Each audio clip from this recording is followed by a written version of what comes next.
Please subscribe the channel and press bell icon for notification. Budget से ठीक पहले पेश आर्थिक सर्वे ने एक बात तो साफ कर दिया है कि सरकार के सामने चुनौतियां तो हैं ही, साथ ही साथ बहुत बड़े अवसर भी हैं और ये भी बताने की कोशिश की है कि आने वाले दिनों में सरकार को किन किन मोर्चे पर कदम उठाने की जरूरत है और कहां दूसरे पक्ष को कदम उठाने की जरूरत है। इस आर्थिक सर्वे को पेश बनाने वाली टीम के मुखिया और मुख्य आर्थिक सलाहकार के.बी. सुब्रमण्यन हमारे साथ हैं। सर, आपको स्वागत है सीएनबीसी आवाज में। सबसे पहले तो आपको मैं बधाई देना चाहूंगा कि हम लोगों को भी हिंदी बिजनेस चैनल वालों को सबसे बड़ी चुनौती ये होती है कि अर्थव्यवस्था की बातों को कैसे आप आसान भाषा में समझा पाते हैं, लेकिन मुझे लगता है कि आप हमसे बेहतर तरीके से समझा पाते हैं। पिछली बार आपने बैंड बाजा बारात के जरिए समझाया स्टार्टअप की कहानी, इस बार आपने इंडिया वर्सेस ऑस्ट्रेलिया के क्रिकेट मैच के हिसाब से आपने बताया इंडियन रिकवरी की कहानी। तो थोड़ा सा सवाल मैं पूछूंगा, आपको समय मिलता है इन सब चीजों पर ध्यान देने की या फिर कहीं से इनपुट मिलता है?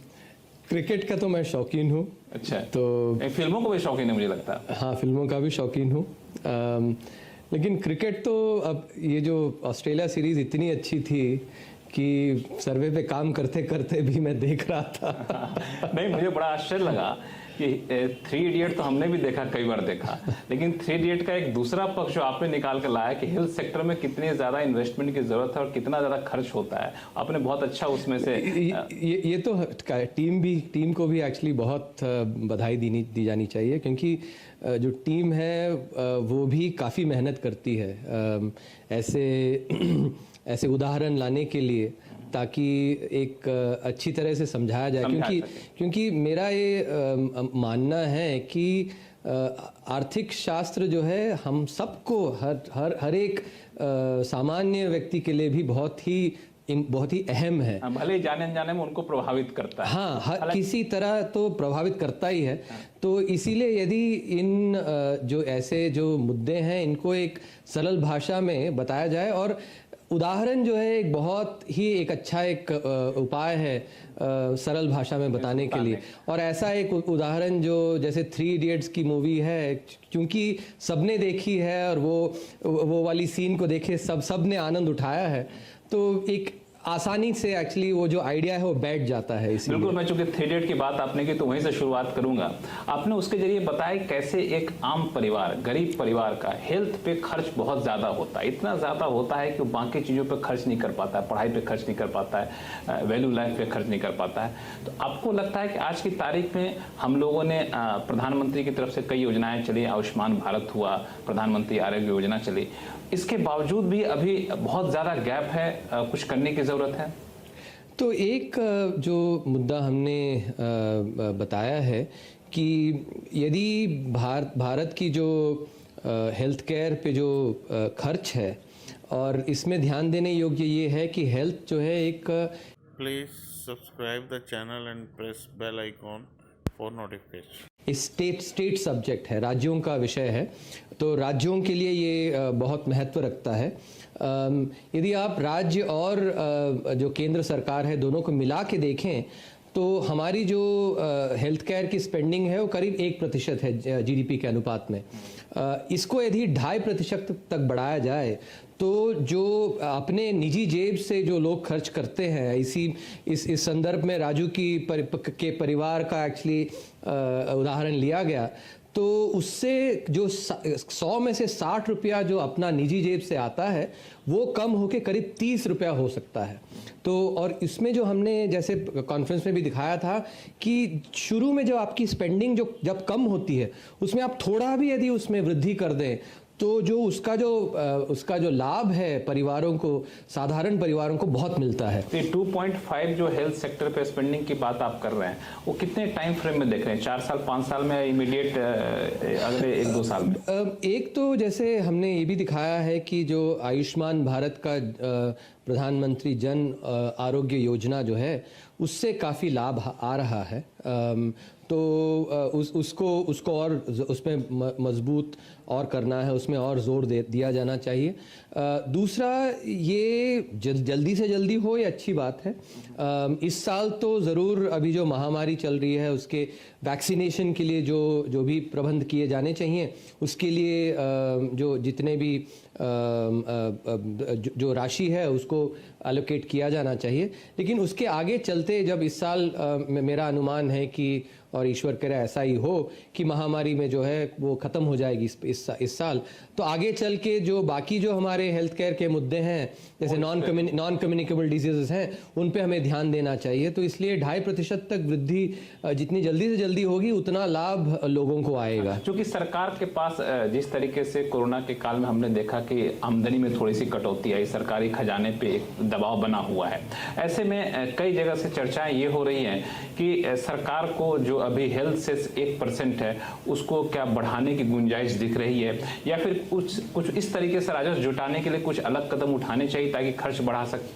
तो इसमें जो हमने दूसरा अध्याय लिखा है वॉल्यूम 1 के, उसमें जो आइडियाज़ की बात कही गई है वो बहुत महत्वपूर्ण है। कि कई बार जैसे आप सोच बता रहे हैं वैसे ही सोच चलती है कि इस बार अभी उतना राजस्व नहीं है, लेकिन जैसे हमने बताया एशियन फाइनेंशियल क्राइसिस के बाद 1998 से 2003 तक करीब आपका 5% औसताना विकास दर था, और जिसके चलते जो है आपका ऋण जीडीपी के अनुपात में काफ़ी बढ़ गया 83%।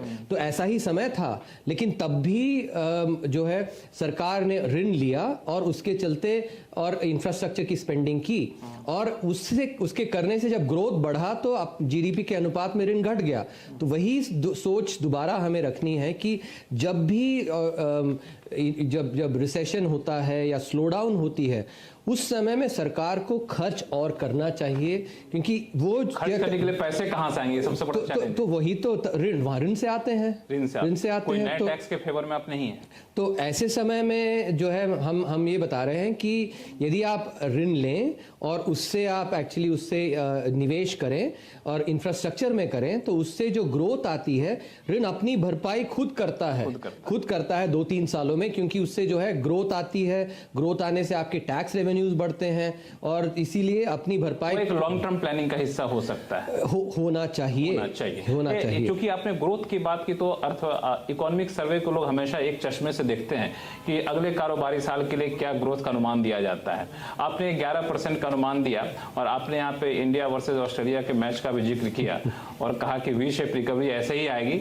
तो मुझे ये समझ नहीं आ रहा है वी शेप रिकवरी आप देख कहां से रहे हैं, क्योंकि सर्विस सेक्टर में अभी भी दबाव बना हुआ है, मैन्युफैक्चरिंग सेक्टर में अभी भी दबाव बना हुआ है। तो ये वी शेप रिकवरी जो आप देख रहे हैं 11%, ये बेस ईयर इफेक्ट होगा या फिर एक्चुअल रिकवरी दिखेगी? देखिए, पहला बात तो ये मैं दोहराना चाहूँगा कि पहले क्वार्टर की जब जीडीपी नंबर आई थी तब हम लोगों ने बताया था कि वी शेप्ड रिकवरी होगी। हाई फ्रीक्वेंसी इंडिकेटर्स देख के हमने बताया था कि ये ज़रूर है 23.9% की गिरावट आई है, लेकिन आगे चल के काफ़ी अच्छी रिकवरी होगी। तो ये रिकवरी हो रही है, वी शेप्ड रिकवरी जारी है, और इसमें और वृद्धि आएगी, ये हमने कहा है। इस बार के आर्थिक सर्वेक्षण में जो 36 जो आउट हुए वो आपका 23.9% जैसा था, लेकिन उसके बाद जो सीरीज की विक्ट्री हुई ऑस्ट्रेलिया में, वो जिस तरह रिकवरी हो रही है उसका हमने किस सेक्टर में दबाव आपको दिख रहा है अभी भी? जैसे हमने देखा है मैन्युफैक्चरिंग काफ़ी अच्छी वृद्धि आई है उसमें। सर्विसेज की आप यदि जो PMI देखें, परचेसिंग मैनेजर्स इंडेक्स जो कहते हैं, जिसमें यदि 50 से ऊपर है तो वो ये बताता है कि 50% से ऊपर लोग इसमें वृद्धि का अनुमान लगा रहे हैं। तो पिछले जब से अनलॉक हुआ है, अनलॉक फेज से सर्विस सेक्टर में कि जो PMI है वो बढ़ी है। तो सिर्फ जो एक आध दो सेक्टर्स हैं जिसमें कॉन्टैक्ट सेंसिटिव जैसे बोलते हैं, जैसे आप मसाज में जाते हैं या फिर टूरिज्म में जहाँ पे कॉन्टैक्ट रहता है, तो वहाँ पे जो है उसमें अभी भी मंदी है। और इसमें जब वैक्सीनेशन ड्राइव जो चल रही है, उसके चलते वैक्सीनेशन जब लोग वैक्सीनेट होंगे तो please subscribe the channel and press bell icon for notification. ये जो डर है वो निकल जाएगी, और ये जो सर्विसेज सेक्टर है इनमें भी वृद्धि आएगी। हाँ, आपने चूंकि रिकवरी के दौरान आपने इंडिया वर्सेस ऑस्ट्रेलिया क्रिकेट का मैच का जिक्र किया, आपने कहा कि बजट में पंत और पुजारा की बैटिंग देखने को मिलेगी। तो जाहिर तौर पे आप बताएंगे नहीं और मैं पूछूंगा भी नहीं, अपनी एक मर्यादा होती है बजट की, लेकिन आपको कहाँ गुंजाइश दिख रही है, किस सेक्टर में कुछ और करने की जरूरत है, जैसे हम मोर्चे पे करने की जरूरत है? मोर्चा जो हमने बताया है वो है इंफ्रास्ट्रक्चर स्पेंडिंग में, हेल्थ केयर में वैक्सीनेशन पे ध्यान देने की, और जो फाइनेंशियल सेक्टर बताया जिसमें कि जो फोरबेरेंस है उसको एक आपातकालीन दवा के रूप में लिया जाना चाहिए, ना कि रोज़मर्रा की जो खाना होता है वैसे। तो ये इन चीज़ों पे फोकस करना चाहिए, उस पे फोकस। एक बैंकिंग सेक्टर को लेकर आपने एक बड़ी अहम बात कही कि एसेट क्वालिटी रिव्यू को हमें करना चाहिए नए सिरे से, जैसे फॉरबियरेंस को हम हटा रहे हैं। तो इससे एक जो चर्चा चल रही है बजट से पहले वो है बैड बैंक को लेकर के। तो आपको लगता है कि बैड बैंक एक अच्छा आइडिया है जहां पे हमें विचार करना चाहिए? तो इसमें दो मुद्दे हैं जो आपने प्रश्न पूछा है। पहला तो हमने ये बताया है कि जैसे आप क्रिकेट में यदि आप शॉट अच्छी टाइमिंग से खेलते हैं तो वो चौका जाता है, तो वैसे ही AQR में भी टाइमिंग जो है बहुत ही आवश्यक है। जो फोरबेरेंस जो दिया गया है उसको जब निकाला जाए उसकी टाइमिंग सही होनी चाहिए। पिछले बार जैसे हुआ था उसमें वो शायद 3 दिन की दवाई 3 महीने के लिए ली गई, तो वो टाइमिंग सही नहीं बैठी। तो दूसरा जो आपने बैड बैंक में पूछा है, बैड बैंक में प्राइवेट सेक्टर में यदि बैड बैंक हो तो उसमें जो उसकी जो गुणवत्ता है वो शायद ज़्यादा होगी। तो बैड बैंक के बारे में ज़रूर विचार किया जाना चाहिए और करा भी गया है। सरकारी सेक्टर में नहीं, सरकारी बैंकों में नहीं, प्राइवेट सेक्टर में।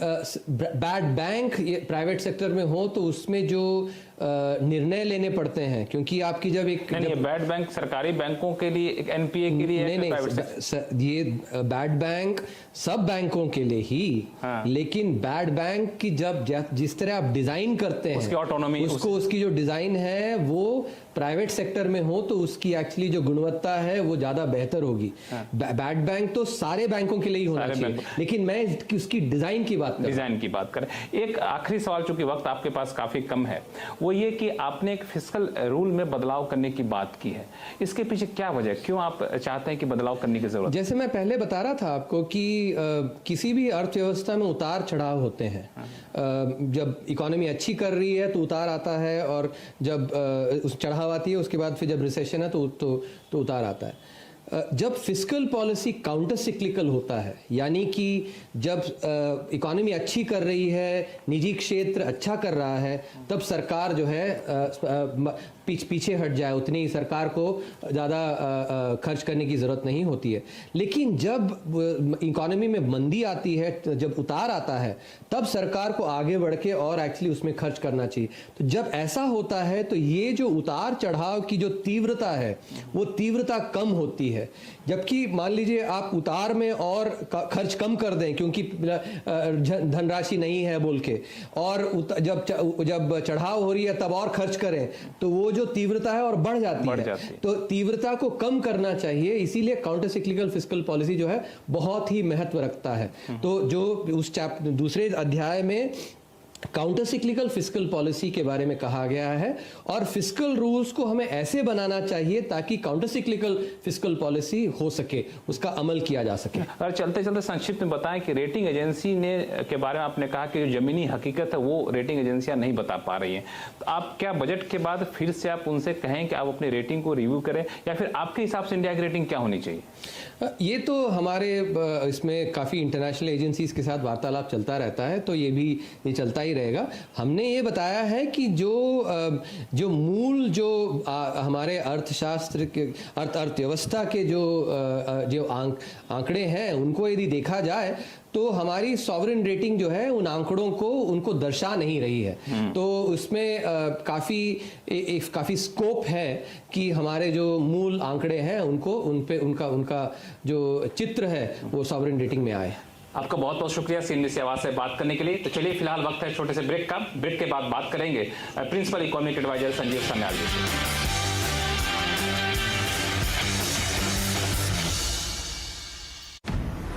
अनप्रेसिडेंटेड टाइम और पैंडेमिक से जूझती इकोनॉमी को पटरी पर लाने और ग्रोथ को और पुश करने की जरूरत है। यही कारण है FM ने प्रॉमिस किया है never before like union budget. इसलिए बजट 2021 होगा बेहद इंपॉर्टेंट। आवाज को हो गए पूरे 16 साल, और इन 16 सालों में हमने आपके लिए डिकोड करे कुल 20 यूनियन बजट। हर बजट में CNBC आवाज की बादशाहत रही बरकरार। तो इसी प्रॉमिस के साथ इस बार फिर आपसे होंगे हम रूबरू। Budget 2021, a budget like no other। देखिए सिर्फ CNBC आवाज पर, क्योंकि बजट मतलब CNBC आवाज। ये शायद सोच रहा है हमें ठंड क्यों नहीं लग रही। इससे क्या पता, हमारे पास है कोठारी हिमावली विंटरवेयर। कोठारी हिमावली विंटरवेयर, अंदर से गरम, बाहर से नरम। आत्मनिर्भर भारत का बजट कैसा होगा? दुनिया में हथियारों के सबसे बड़े खरीदार देशों में से एक भारत को आकाश और ब्रह्मोस मिसाइल का एक्सपोर्टर बनाने वाला बजट होगा। दुनिया के बाजारों में मेड इन चाइना के ब्रांड के सामने मेड इन भारत का सिक्का जमाने वाला बजट होगा। हम आपको बताएंगे बजट की बिग पिक्चर और विश्लेषण करेंगे छोटी से छोटी बारीकियों का। आपकी जरूरत से जुड़ा कोई भी सवाल जो आपके दिमाग में होगा, उसका सटीक जवाब मिलेगा आपको। Budget 2021, a budget like no other। देखिए सिर्फ CNBC आवाज पर, क्योंकि बजट मतलब CNBC आवाज। Sign the petition today. Log on to our website or give a missed call. Whisper presents Period of Pride, एक स्वच्छ सोच, an initiative by Network 18। पहली चाल, शानदार रणनीति। Please subscribe the channel and press bell icon for notification। बदलेगी आपकी किस्मत। मार्केट की हर बाजी होगी आपकी, जब तैयारी होगी पूरी। देखिए पहला सौदा सिर्फ CNBC आवाज पर। Powered by BSC, experience the new। प्रायोजक है फॉर्चून चक्की फ्रेश आटा, सॉफ्ट रोटी का वादा, और Arihant capital, generating wealth. Corona के बाद इकोनॉमी को पटरी पर लाना है सबसे बड़ा चैलेंज, और इसे पूरा करेगा ये महाबजट। बजट से पहले और बजट के दिन होंगी सिर्फ काम की बातें, सिर्फ CNBC आवाज। Budget 2021, a budget like no other। देखिए सिर्फ CNBC आवाज पर, क्योंकि बजट मतलब CNBC आवाज।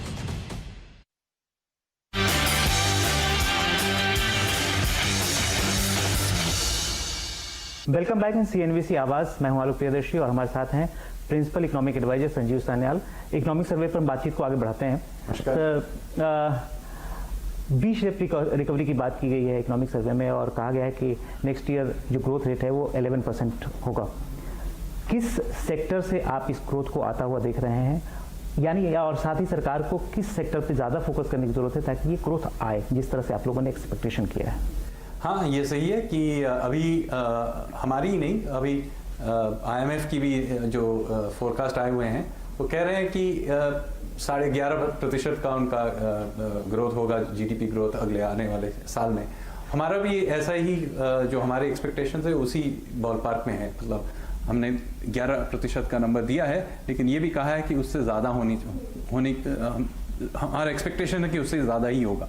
और आप 11% के साथ इन्फ्लेशन जोड़ेंगे तो 15% का नॉमिनल GDP ग्रोथ तो होना चाहिए। अब कुछ लोग कहेंगे कि ये लो पेस के कारण है, हाँ उसका तो लाभ मिलेगा इस साल, लेकिन ये नंबर बहुत ही मतलब हमारे आर्थिक इतिहास में ये सबसे ऊंचे नंबर, ज़्यादा नंबर होंगे, बुलंद नंबर होंगे। तो आपने पूछा कि किस सेक्टर से। अब जो कृषि क्षेत्र है वो तो एक ही ताल पे चलता है, उसमें इस साल उसमें ज़्यादा उस पर कोई असर नहीं पड़ा था, तो उस पर ज़्यादा फर्क नहीं पड़ेगा। तो औद्योगिक जो सेक्टर है उसमें आप देखेंगे कि ज़रूर कुछ उछाल तो पहले हाफ में तो आएगी ही, क्योंकि पिछले साल जो अप्रैल से अगस्त तक काफ़ी उथल पुथल रही थी, लॉकडाउन के कारण काफ़ी उद्योग बंद थे, तो उन महीनों में तो उनमें तेज़ी आएगी ही, ये तो निश्चित है। लेकिन मेरे ख्याल से उसके बाद जहां आपको सबसे ज़्यादा ग्रोथ नंबर दिखेंगे वो है सर्विसेज सेक्टर में। क्योंकि सर्विसेज सेक्टर है कि जुलाई अगस्त के बाद भी उस पर असर पड़ा हुआ है, क्योंकि जैसे लीजिए हॉस्पिटैलिटी सेक्टर, टूरिज्म वगैरह, वो अभी जाके थोड़ा बहुत डोमेस्टिक टूरिज्म की वजह से उसमें थोड़ा सा जो अभी तेज़ी आई है वो अभी आ रही है। तो मेरे ख्याल से आपको औद्योगिक क्षेत्र में और सर्विसेज में, दोनों में आपको तेज़ी दिखेगी। कई सारे इकोनॉमिस्ट ने भी कहा कि जिस तरह से स्टिमुलस देने की जरूरत थी, आर्थिक सपोर्ट कोविड के टाइम में देने की जरूरत थी और खासतौर से लोगों की जेब तक पैसे पहुंचाने की जरूरत थी, वो नहीं हुआ। इस बार बजट में भी ऐसा ही होना चाहिए। तो इस क्रिटिसिज्म को लेकर आप क्या कहेंगे कि किस तरह से स्टिमुलस, क्या आपको लगता है कि अभी और स्टिमुलस देने की जरूरत है या जो दिया जा चुका है वो सफिशिएंट है? अब बजट में क्या कहा जाएगा वो तो मैं नहीं कह सकता, वो वित्त मंत्री जी ही कह पाएंगी। लेकिन हमारा जो रिस्पांस था कोविड पे वो दूसरे देशों से कहीं भिन्न था, और इसमें मैं कुछ इसको समझाने की ज़रूरत है, तो मुझे 30 सेकंड दीजिए। देखिए, बहुत अर्थशास्त्री और विशेषज्ञ का ये मानना था कि शुरू में ही एक बहुत बड़ा सा एक स्टिमुलस पैकेज देने की ज़रूरत है, और कुछ देशों में ऐसा भी किया। इतना बड़े बड़े $1 ट्रिलियन के पैकेज आपने देखा होगा, ब्रिटेन में हुआ, यूएस में इत्यादि, उन्होंने किया। शायद उनकी अर्थव्यवस्था के अनुसार यही सही है, लेकिन हमारे अनुसार ये हमारे देश के लिए ये सही नहीं था, क्योंकि हमारी ये सोच थी कि लॉकडाउन के समय अगर हम लोग बहुत सारा खर्च करने जाते तो उसमें क्या लाभ मिलता, क्योंकि सब तो बंद ही था। आप अगर किसी उद्योग पे खर्च करें या किसी को पैसा भी दें तो वो खर्च कहाँ करेंगे, क्योंकि दुकान पाट तो सब बंद ही हैं। तो जब सितंबर में सब खुल गया, उसके बाद हम लोगों ने खर्च करना शुरू किया। तो और वो भी हम लोगों ने ऐसे वैसे खर्च नहीं किया, हम लोगों ने कैपिटल एक्सपेंडिचर पे ज़्यादा भार दिया, इसलिए कि ये जो हम खर्च कर रहे हैं इसमें हमारा ऋण तो बढ़ रहा है ना गवर्नमेंट का। तो हम लोग चाहते थे कि साथ साथ एसेट भी बने उसके साथ साथ, कि अगले जो पीढ़ी है जो इस ऋण को इस पे वापस देंगे, उनके पास एक एसेट छोड़ के जाए। तो इसीलिए हम लोगों ने कैपिटल एक्सपेंडिचर पे भार दिया, और उसमें भी आप आंकड़े देखेंगे तो आप देखिए कि कितना ज़्यादा हमने किया। अक्टूबर के महीने में 100 कितना प्रतिशत था, 129% बढ़ोतरी है पिछले अक्टूबर के मुकाबले। फिर नवंबर में 249, और फिर दिसंबर में 64% ईयर एंड ईयर ग्रोथ था कैपिटल एक्सपेंडिचर में। मतलब ये जो आंकड़े हैं छोटे नंबर नहीं है, बहुत बड़े बड़े, मतलब हमारी आर्थिक इतिहास में इतने बड़े कैपिटल एक्सपेंडिचर आउटले कभी भी शायद नहीं किया गया हो। तो इसमें टाइमिंग की कुछ बातें थी जो शायद कुछ अर्थशास्त्री जो मीडिया में आते हैं वो समझ नहीं पाए। ब्रेक जब तक अप्लाई होता है तब तक एक्सीलरेटर नहीं छोड़ना चाहिए। अब जबकि अनलॉक हो गया है, एक तरह से ब्रेक खत्म हो गया है, तो अब क्या आपको लगता है कि और भी स्कोप है स्टिमुलस देने का? तो हमने जो आर्थिक समीक्षा में ये कहा है कि जब तक इस स्टिमुलस की देने की जरूरत है तब तक देनी चाहिए। हम लोगों ने प्रो ग्रोथ एक केस प्रेजेंट किया है, और हमारी जो आर्थिक स्थिति है हम लोगों ने दिखाया है आंकड़ों के तहत कि देखिए, हमारी आर्थिक स्थिति में ग्रोथ से ही डेट सस्टेनेबिलिटी हो सकती है, न कि through too much constraint. Particularly अभी जो स्थिति है कि अभी जो रिसेशन के टाइम में ज़्यादा सपोर्ट देने की ज़रूरत है, तो हमने यही हमने कहा है। तो जी हाँ, जब तक ज़रूरी है तब तक देना चाहिए, लेकिन ये भी सच है कि इसको हमेशा के लिए चला के रखना नहीं चाहिए। अभी की स्थिति के अनुसार हमको अभी अगर सपोर्ट देना पड़े तो और भी देना पड़े तो देना चाहिए। Please subscribe the channel and press bell icon for notification. बिल्कुल ठीक है। इकोनॉमिक सर्वे में प्रोसेस रिफॉर्म पे भी काफ़ी फोकस किया गया है। ये किस तरह से इकोनॉमिक ग्रोथ को हैम्पर कर रहा है और क्या इसके लिए सजेशंस आप लोगों ने रखे हुए हैं? तो आप भारत में कोई भी अगर उद्योगपति है, कोई व्यापारी है, उनको तो मालूम ही है कि कितनी लंबे चौड़े से रेगुलेशन हर क्षेत्र में हैं।